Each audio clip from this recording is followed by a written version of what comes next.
Bonjour et bienvenue dans cette session d'information, les titres du journal. Lutte contre le coronavirus, les confessions religieuses suspendent la célébration des messes. La mesure est-elle respectée? Constate dans ce journal.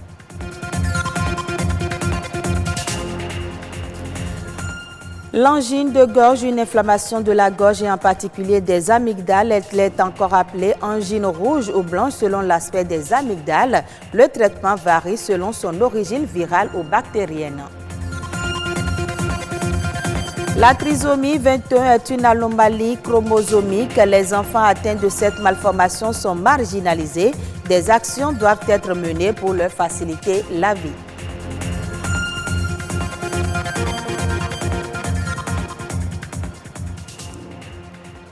Merci de nous préférer pour vous informer. La pandémie du coronavirus continue de faire ravage dans le monde.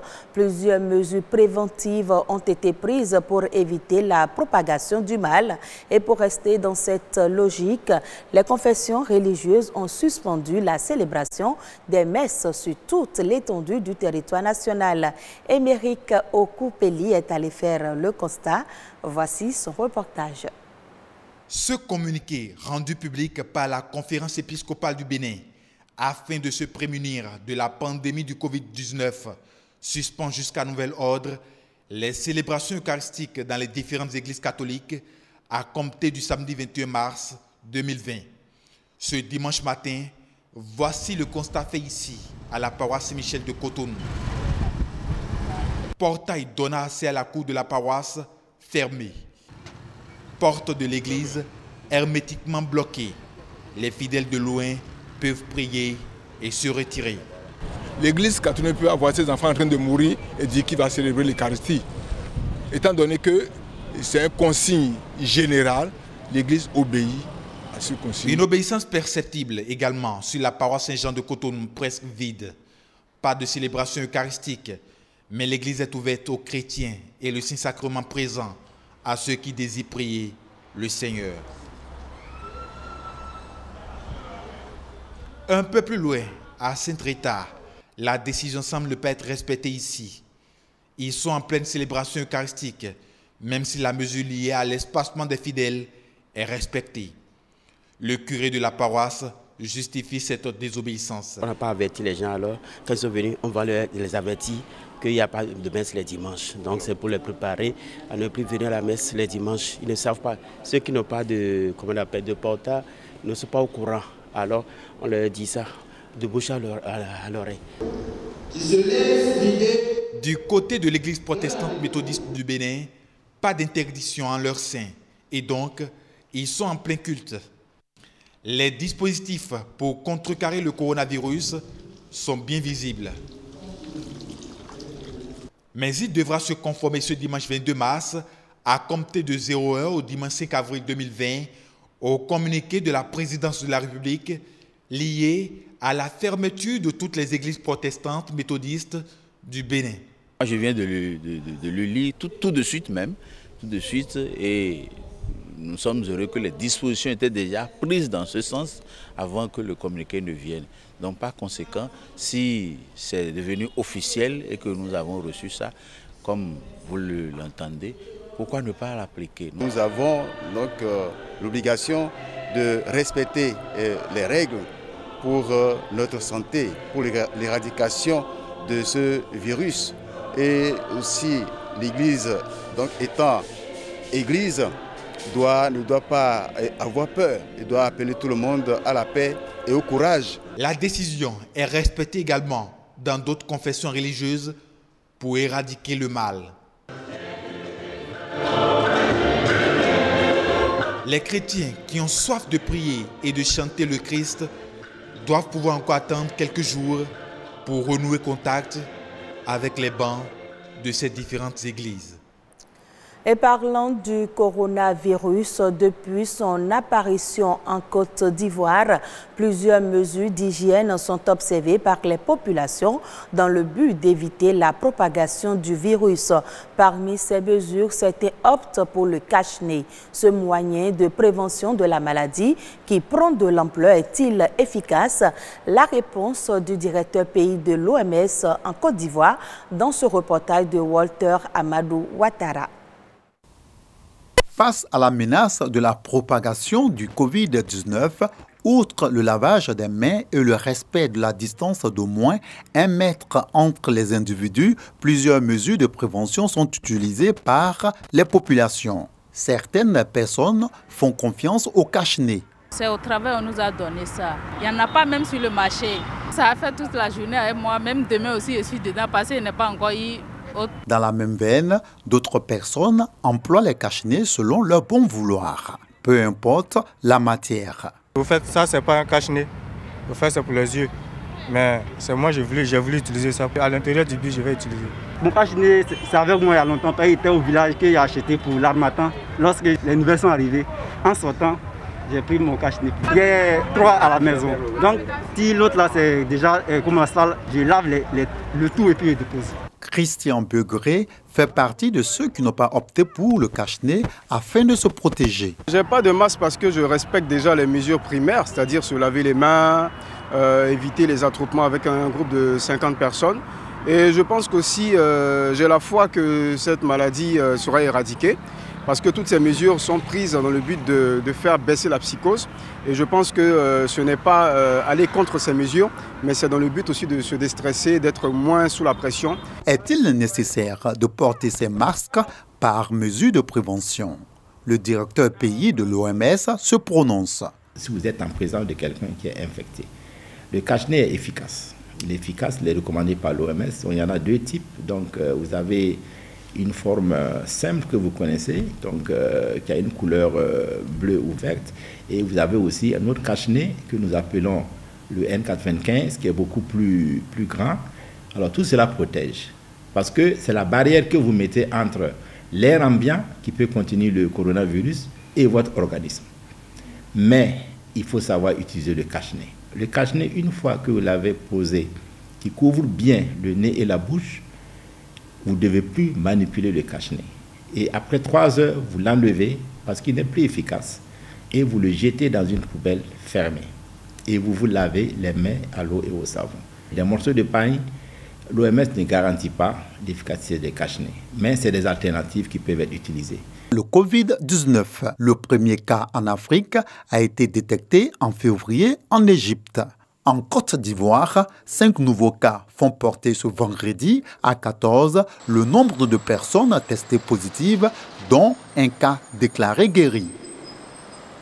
Et nous restons toujours dans le domaine de la santé, mais pour parler cette fois-ci de l'angine de gorge. C'est une infection au niveau de la gorge. L'angine est due soit à un virus ou une bactérie caractérisée par un mal de gorge important et qui provoque la fièvre, les maux de tête, les difficultés pour parler chez certaines personnes.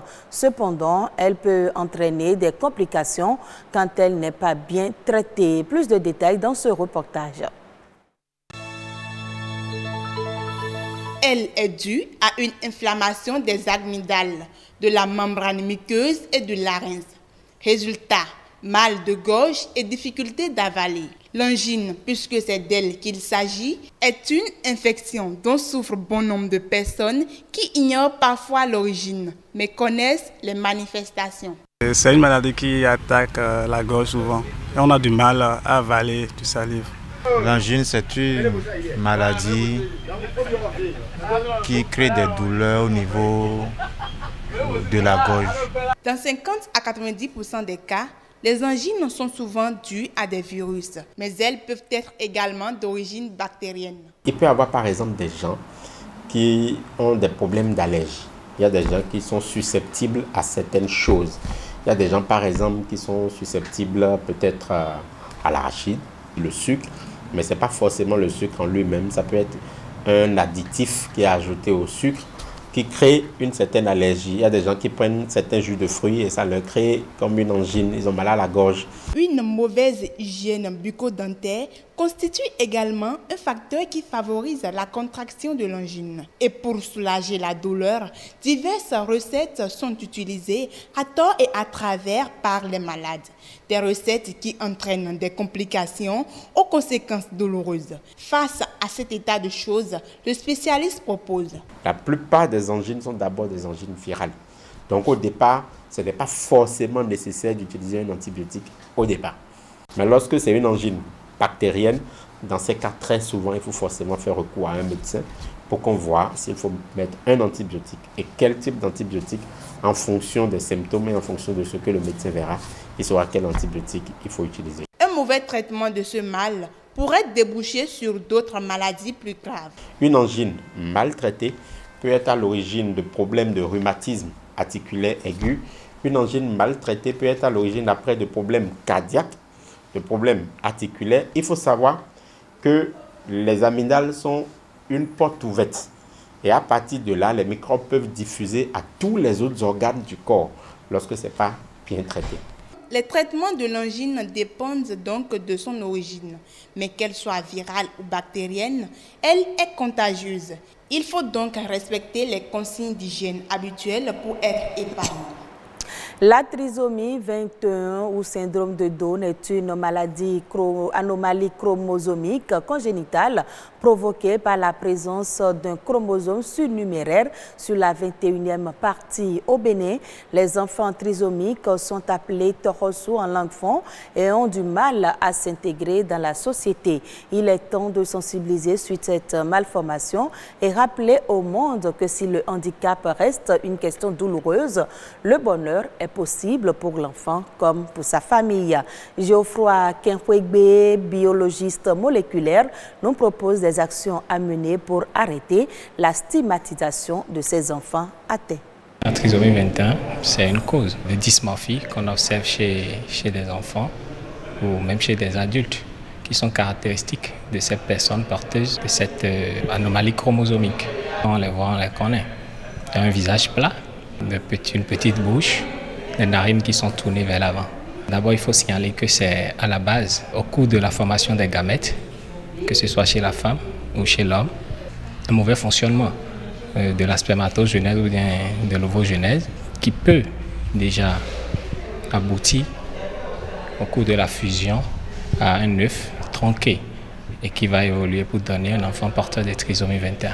Ce n'est pas une maladie, donc les Béninois ne savent pas pour autant parce qu'on n'en parle pas. Ces enfants sont généralement stigmatisés, ils sont mis à l'écart à cause du regard de la société parce qu'ils ne présentent pas les mêmes formes physiques que ceux qu'ils ont l'habitude de rencontrer.